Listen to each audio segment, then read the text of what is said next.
संकल्पनेतून मागील 6 वर्ष खासदार क्रीडा महोत्सव नियमितपणे नागपुरात होत आहे।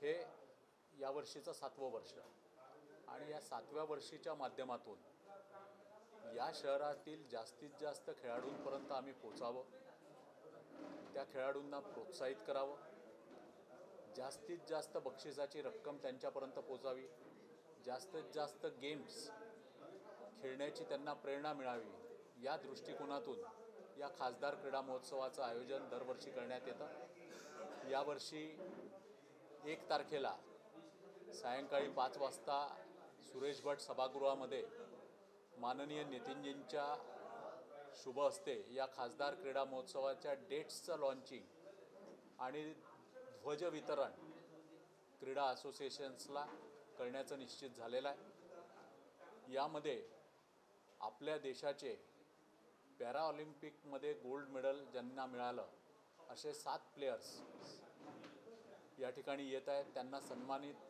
माननीय नितीनजींच्या हस्ते आम्ही करत आहोत। ज्यांना सन्मानित केल्यावर ज्यांच्यामुळे देशाचं नाव मोठं झालं अशा प्लेयर्सला सन्मानित केल्यावर नागपूरच्या खेळाडूंनी त्यांच्यापासून प्रेरणा घ्यावी म्हणून हा कार्यक्रम आम्ही आयोजित करत आहोत। आम्ही आपल्यामार्फत या शहरातील खेळाडूंना त्याचप्रमाणे क्रीडाप्रेमींना देखील विनंती करतो आहे की जास्तीत जास्त संख्येने त्यांनी 1 तारखेला सायंकाळी 5 वाजता सुरेश भट सभागृह या ठिकाणी उपस्थित राहावं, ज्याच्यामध्ये विदर्भाचे राहतील।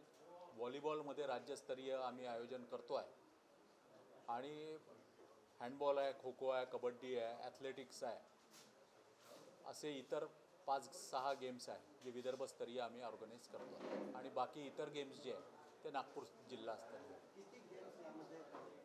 जवळपास 60 गेम्स आम्ही करतो आहे। आम्ही त्याची घोषणा एकंदरीत किती गेम्स आहे हे परवा माननीय नितीनजी करणार आहे। ऐसी जानकारी जानने के लिए अभी फॉलो करें लोकतंत्र मिरर और यह जानकारी जरूर शेयर करें।